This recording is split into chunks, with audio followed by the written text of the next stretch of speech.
Hai rekan pajak, salam sehat untuk kita semua. Perkenalkan, nama saya Hans dari Halim Santoso dalam sesi bijak atau bicara pajak.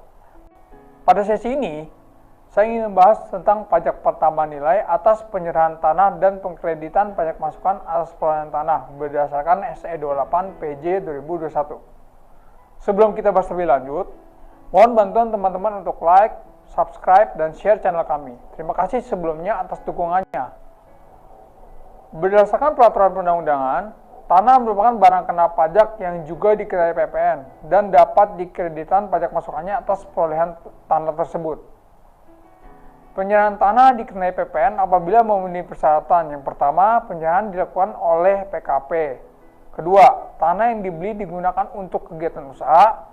Ketiga, jika tanah itu termasuk BKP, tanah yang digunakan untuk pengalihan BKP dalam rangka penggabungan, peleburan, pemekaran, pemecahan, dan pengambil alihan usaha untuk tujuan setoran modal sebagai pengganti saham, dikenai PPN dalam hal pihak yang menerima pengalihan merupakan pengusaha yang belum atau tidak dikukuhkan sebagai PKP. Jika tanah dialihkan kepada pengusaha PKP, pengalihan tersebut bukan merupakan penyerahan PKP, sehingga atas pengalihan tersebut tidak dikenai PPN. Jika BKP yang dialihkan merupakan tanah dan bangunan, maka PPN yang dikenakan atas tanah dan bangunan tersebut. DPP dikenakan sehubungan dengan penyerahan. Yang pertama, jika BKP tanah, maka harga jual tanah. Kedua, jika BKP tanah dan bangunan, maka harga jual tanah dan bangunan. Tempat terutangnya PPN atas penyerahan tanah. A. Penyerahan tanah dan atau bangunan oleh PKP yang memiliki kegiatan usaha di bidang pengalihan tanah dan atau bangunan dan terdaftar di KPP berlaku ketentuan. Pertama, terutang PPN di tempat kegiatan usaha dan diadministrasikan di KPP BKM.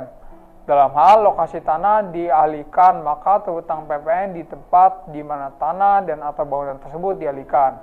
Kedua, terutang PPN di tempat kegiatan usaha dan diadministrasikan di KPP BKM. Dalam hal lokasi tanah dialihkan di luar wilayah KPP, maka terutang PPN di luar wilayah KPP BKM tersebut. B. Penyerahan tanah dan atau bangunan oleh PKP memiliki kegiatan usaha di bidang pengalihan tanah dan atau bangunan dan tidak terdaftar pada KPP BKM, terutang PPN di tempat kegiatan usaha tersebut dan diadministrasikan di KPP di mana lokasi tanah dialihkan untuk kegiatan usaha. Pengenaan PPN atas pengadaan tanah. A. Sebelum Undang-Undang Cipta Kerja. Pertama, bagi PKP yang belum berproduksi. Bagi PKP yang belum berproduksi sehingga belum terutang PPN, pajak masukan atas perolehan dan atau impor barang modal dapat dikreditkan.